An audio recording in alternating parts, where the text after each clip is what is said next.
ఈరోజు మనం రియాక్ట్ జేఎస్‌లో ఒక ఏపీఐని ఎలా కాల్ చేస్తామో చూద్దామండి. సో, ఫస్ట్ మనం అసలు ఏపీఐ అంటే ఏంటో చూద్దాము. ఈ ఏపీఐస్‌ని మనం బ్యాక్ ఎండ్ డెవలపర్స్ డెవలప్ చేస్తారండి. మన ఫ్రంట్ ఎండ్ డెవలపర్స్‌కి సంబంధం ఉండదు.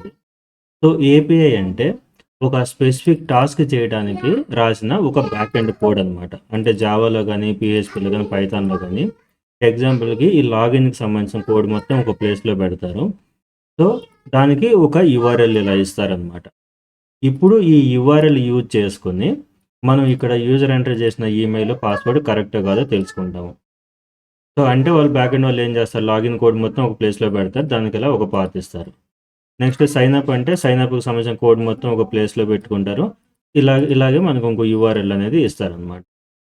ఈ ఏపీఐస్‌లో ఏమేమి ఉంటాయి అంటే, ఫస్ట్ దాని యొక్క యూఆర్ఎల్ అంటే ఆ కోడ్ అనేది ఎక్కడుంది, ఏ సర్వర్‌లో ఉంది, సర్వర్‌లో కూడా ఏ పాత్‌లో ఉందని చెప్పేది ఇది. ఆ తర్వాత లాగిన్ అంటే చూడండి మనం యూజర్ ఎంటర్ చేసిన ఈమెయిల్, పాస్వర్డ్‌ని పంపిస్తున్నాం. అంటే కొంత డేటాని ఆ యూఆర్ఎల్‌కి పంపిస్తున్నాం. ఆ డేటాని ఏ మెథడ్ ద్వారా పంపిస్తాము. అలాగే ఆ డేటా టైప్ ఎలాంటి డేటా టైప్ పంపిస్తాం? జేసన్ డేటా పంపిస్తామా? ఫార్మ్ డేటా పంపిస్తామా? లేకపోతే ఫైల్ అప్‌లోడ్ పంపిస్తాం ఏంటా? సో, అలాగే మనం డేటా పంపిస్తాం. వాళ్ళు రిసీవ్ చేసుకోవాలి కదా! రిసీవ్ చేసుకునేటప్పుడు ఏది ఈమెయిలో, ఏది పాస్వర్డో తెలియాలి. అంటే మనం పంపించే డేటాకు గూడా ఇలా ఈ జేసన్ డేటా అయితే ఇలా కీ వాల్యూస్ ఉంటాయి. సో, నార్మల్‌గా ఫార్మ్ డేటా అయినా సరే మనం వాటికి కీ వాల్యూస్ ఇవ్వచ్చనమాట. సో, వాళ్ళు ఇలా మనకు శాంపిల్ డేటా ఇస్తారు. ఇక్కడ మనకి కనిపించే ఈ డేటా మొత్తం బ్యాక్ ఎండ్ డెవలపర్స్ ప్రొవైడ్ చేస్తారు. ఇక్కడ కనిపిస్తుంది కదా లాగిన్ ఏపీఐ అని. సో, మీకు ఒక టాస్క్ వచ్చిందంటే టాస్క్‌కి సంబంధించి ఏమన్నా బ్యాక్ ఎండ్ ఏపీఐ కాల్ చేయాలనంటే మనకి ఇలాంటి డేటా మొత్తం బ్యాక్ ఎండ్ వాళ్ళు ఇస్తారనమాట. మనం అడగొచ్చు. లేదా మనకి ఎక్కడైనా ఫైల్స్ ఉంటాయన్నమాట. ఏపీఐకి సంబంధించిన ఫైల్స్ మొత్తం ఆ కంపెనీవి. సో, అవి తీసుకొని మనం యూజ్ చేసుకుంటాం. సో, ఇది ఏపీఐ అంటే ఇప్పుడు మనం ఈ లాగిన్ ఏపీఐని ఎలా ఇంప్లిమెంట్ చేస్తామో చూద్దాము. సో, ఏ ఏపీఐ అయినా సరే ఇంప్లిమెంట్ చేయడం సేమ్ అదే సేమ్ ఒకేలా ఉండిద్దనమాట. సో, ఫస్ట్ మనం ఆ ఏపీఐకి ఏం చేయాలి? డేటా పంపించాలి. Email, password. అంటే ఇక్కడ యూజర్ ఎంటర్ చేసే ఈమెయిల్, పాస్వర్డ్‌ని మన దాంట్లోకి తెచ్చుకోవాలి. జావాస్క్రిప్ట్ వేరియబుల్స్‌లోకి. సో, అది ఎలా తెచ్చుకుంటామో చూద్దాం.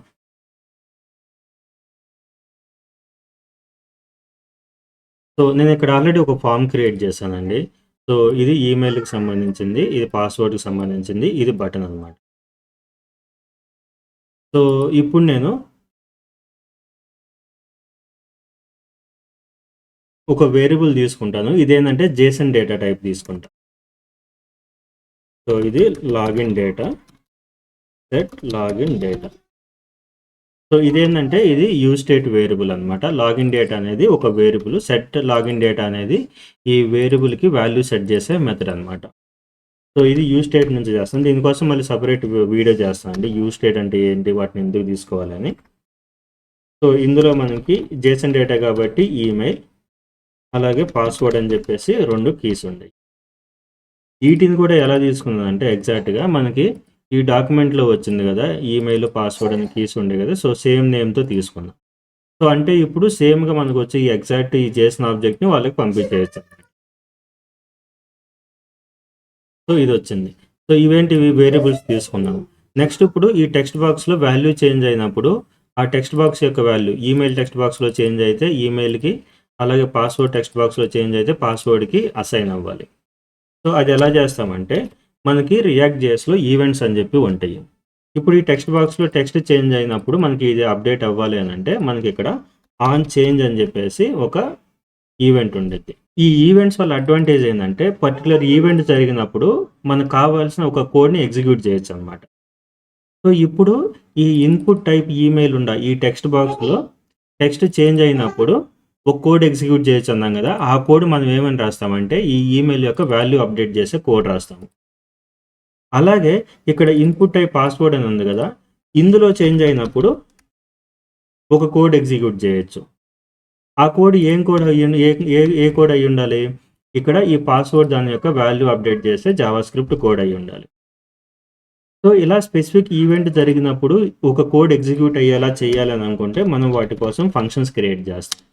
Function handle email change. Email change అనే ఒక ఫంక్షన్‌ని క్రియేట్ చేసాం.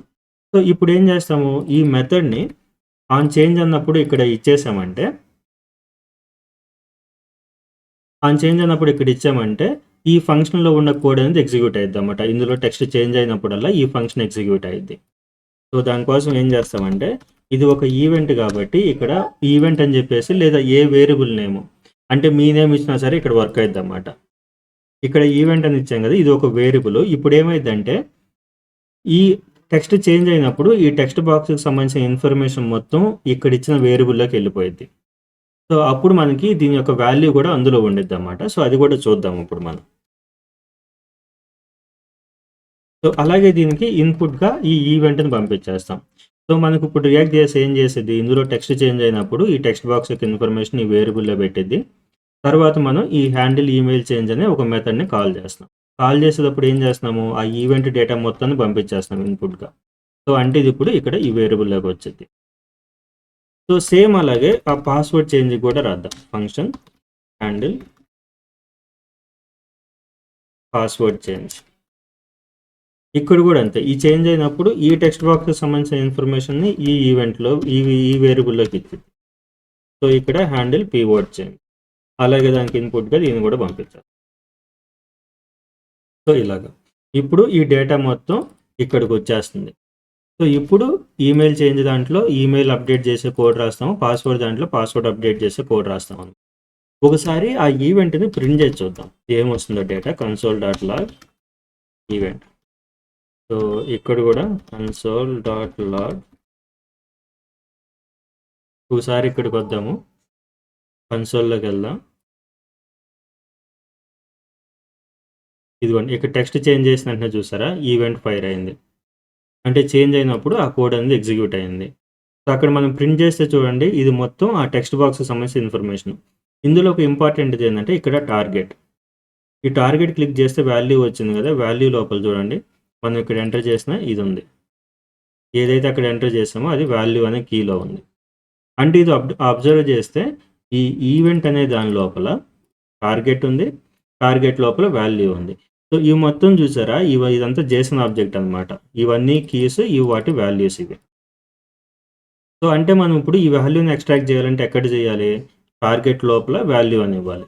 సో, ఈవెంట్ లోపల టార్గెట్ దాని లోపల వాల్యూ. సో, ఇది ఈవెంట్లు ఏవైనా సరే సేమ్ అనమాట. సో, పాస్వర్డ్ కూడా సేమ్.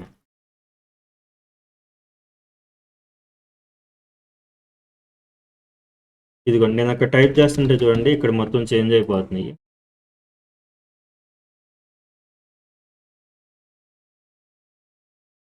ఇదిగోండి పాస్వర్డ్ కూడా చేంజ్ అవుతున్నాయి. అంటే ఇప్పుడు యూజర్ ఎంటర్ చేసేవి మన దగ్గరకు వచ్చేస్తున్నాయి ఇక్కడికి. Email, password. సో, ఇవి కన్సోల్‌లో ప్రింట్ చేసాము. వీటిని ఇప్పుడు ఈ వేరియబుల్స్‌కి అసైన్ చేద్దాం. సో, ఇది యూస్టేట్ వేరియబుల్ కాబట్టి దాని వాల్యూ అప్డేట్ చేయాలంటే సెట్ లాగిన్ డేటా అనే మెథడ్‌కి వాల్యూ పంపించాలి. సో, ఇది జేసన్ ఆబ్జెక్ట్. ఇప్పుడు ఈమెయిల్ మాత్రమే అప్డేట్ చేయాలి. సో, పాస్వర్డ్‌ల వరకు ఏదైతే ఉందో సేమ్ అలాగే ఉండాలి కాబట్టి మనం ఏం చేస్తామంటే స్ప్రెడ్ ఆపరేటర్ యూజ్ చేసి లాగిన్ డేటాని ఇద్దాము. తర్వాత ఇప్పుడు ఏ వాల్యూ అప్డేట్ చేయాలో ఆ వాల్యూ ఇక్కడ ఇద్దాం. సో, ఈమెయిల్ అప్డేట్ చేయాలి కాబట్టి ఈమెయిల్. సో, ఇక్కడ ఏమైద్దంటే ఇది స్ప్రెడ్ ఆపరేటర్ కదా! లాగిన్ డేటాకి స్ప్రెడ్ ఆపరేటర్ చేస్తున్నాం ఇక్కడ. అంటే ప్రీవియస్‌గా పాస్వర్డ్ వాల్యూ ఉందనుకోండి అది యాజ్ ఇట్ ఈస్‌గా అలాగే ఉండిపోయిద్ది. అలాగే మనం ఈమెయిల్ అప్డేట్ చేయాలనుకున్నాం కదా! ఈమెయిల్‌కి ఇక్కడ వాల్యూ ఇస్తున్నాం. సో, సేమ్ అంతే అన్నమాట ఇక్కడ కూడా.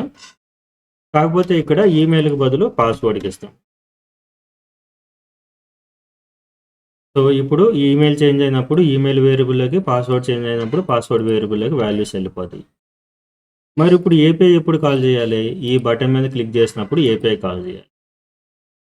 సో, ఏపీఐ ఇది క్లిక్ చేసినప్పుడు ఏపీఐ కాల్ అవ్వాలి. అంటే క్లిక్ చేసినప్పుడు ఏపీఐ కాల్ అయ్యే ఫంక్షన్ కోడ్ అనేది రన్ అవ్వాలి.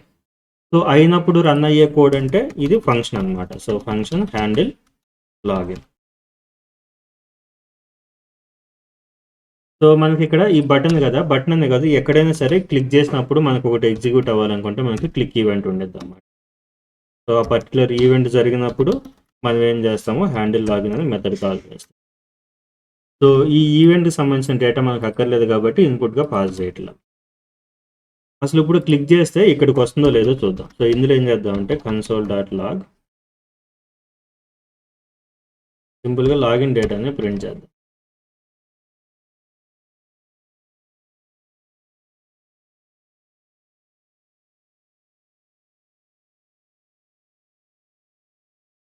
ఇదిగోండి, ఈమెయిల్ ఇక్కడికి వచ్చింది, పాస్వర్డ్ ఇక్కడికి వచ్చింది, యూజర్ ఎంటర్ చేసిన ఇక్కడికి వస్తున్నాయి. ఇప్పుడు ఏపీఐ కాల్ చేయాలి. సో ఏ ఏపీఐ కాల్ చేయాలన్నా సరే ఈ ఇన్ఫర్మేషన్ అనేది మ్యాండేటరీ అన్నమాట. యూఆర్ఎల్ ఏంటి అంటే దానికి సంబంధించిన బ్యాక్ ఎండ్ కోడ్ ఎక్కడ ఉంది, ఏ మెథడ్ ద్వారా ఎలాంటి డేటా టైప్ పంపిస్తున్నామో దాని యొక్క శాంపిల్. సో ఈ కీ వాల్యూస్ తెలవాలన్నమాట మనకి. సో ఇప్పుడు మనం ఏపీఐ కాల్ చేయాలంటే మనము యాక్సియస్ లైబ్రరీ యూజ్ చేస్తామండి.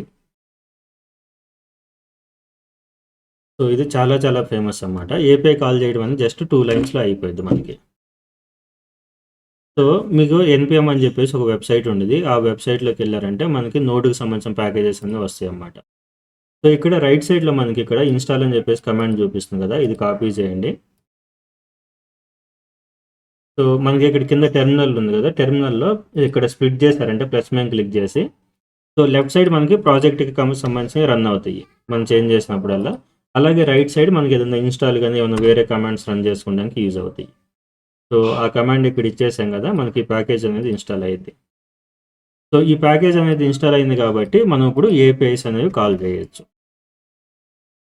సో ఏపీఐస్ కాల్ చేయాలి. ఏపీఐస్ ఎలా కాల్ చేస్తామంటే మనం ఈ ప్యాకేజ్ వచ్చింది కదా యాక్సియస్ అని, సో యాక్సియోస్ డాట్, ఇదిగోండి ఇది ఇంపోర్ట్ అయిపోయింది యాక్సియస్ అనేది, యాక్సియస్ అనే దాని నుంచి డాట్ ఇచ్చేసిన తర్వాత ఈ మెథడ్ నేమ్ ఇవ్వాలన్నమాట, Axios dot method name. So అది పోస్ట్ మెథడ్ కాబట్టి ఇదిగోండి పోస్ట్. సో ఇప్పుడు మన ఏపీఐకి డేటా అనేది పోస్ట్ మెథడ్ ద్వారా వెళ్ళిద్ది. తర్వాత ఈ బ్రాకెట్లో ఫస్ట్ వచ్చేసి యూఆర్ఎల్ ఇస్తాము, ఏది ఈ యూఆర్ఎల్. ఓకే, తర్వాత కామా ఇచ్చేసి ఆ యూఆర్ఎల్కి ఏ డేటా పంపించాలి, మనం లాగిన్ డేటా పంపించాలి.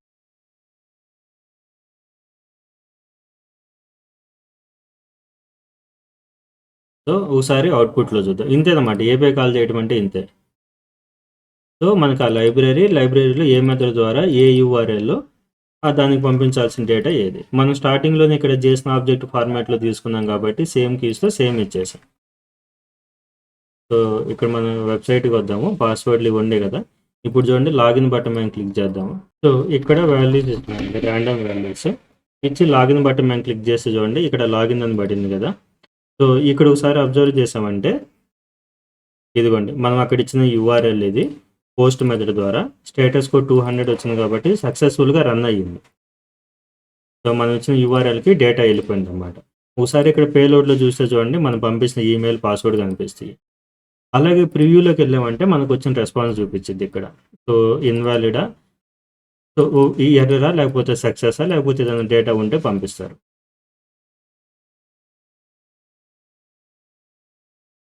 సో ఇలాగా ఏపీఐని కాల్ చేస్తాం. సో ఈ ఏపీఐని కాల్ చేసాం కానీ మనం ఇప్పుడు దీని డేటాని రిసీవ్ చేసుకోవాలి కదా, సక్సెస్ ఫెయిల్ చూడాలని. సో జస్ట్ ఇలా అన్నాం కాబట్టి వచ్చేసింది అది.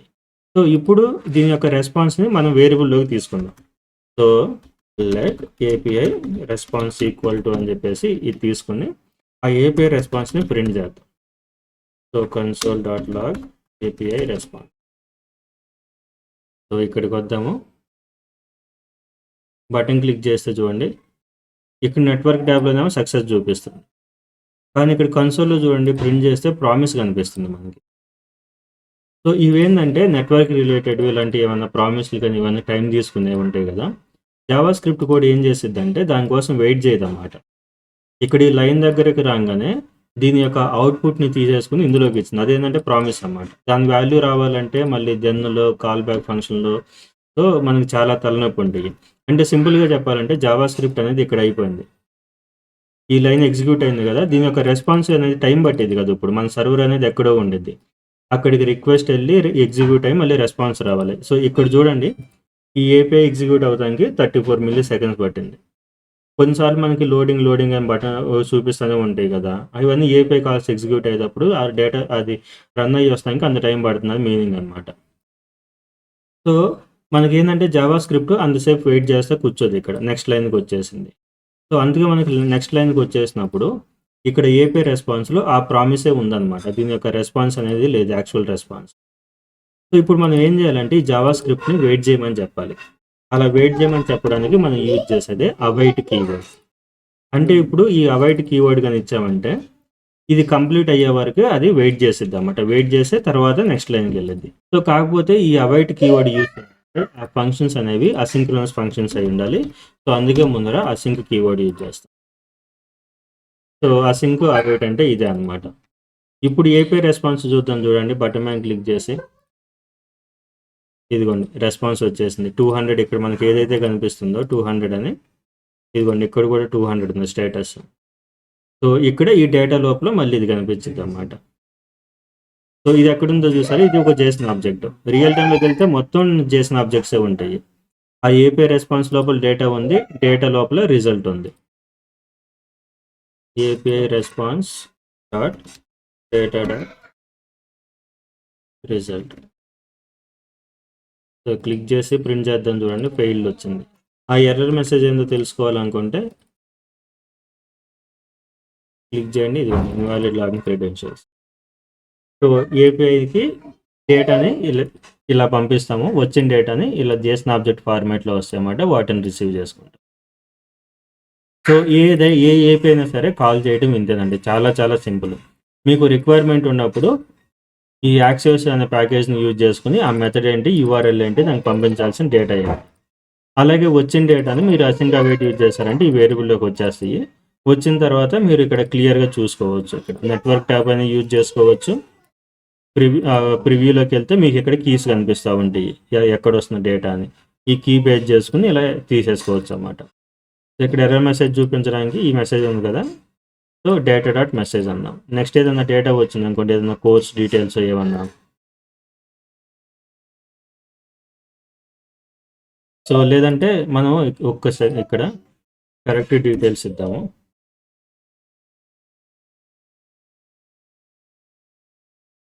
ఇదిగోండి, సో సక్సెస్ అయింది.